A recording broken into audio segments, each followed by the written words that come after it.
Good morning on this beautiful, gorgeous October morning.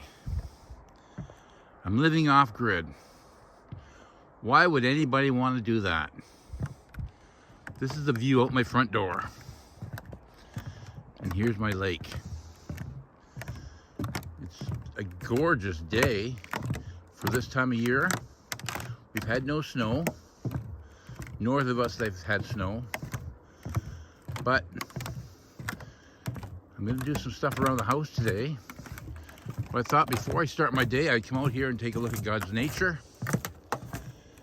And just take a look at the beauty of the lake on this October morning. From the house, I thought to myself, is there a little bit of ice out here? Because it was so calm. Oh, we got some ice in here.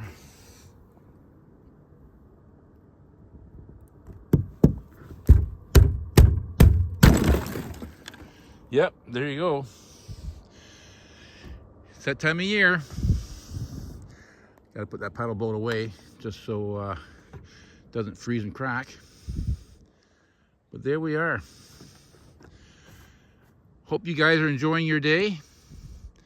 And let me tell you, there are so many advantages to living off grid. And that's our homestead right there. We got the wood stove going, getting the house warmed up. And up here in Canada, it can get cold some mornings. But for now, it's just an absolutely gorgeous day coming. There's the sun trying to peek through the clouds. Follow along with my channel and watch as I work away and build my homesteading. We've got lots of projects ahead, and follow along and join me. Have a great day. We'll talk to you in the next video.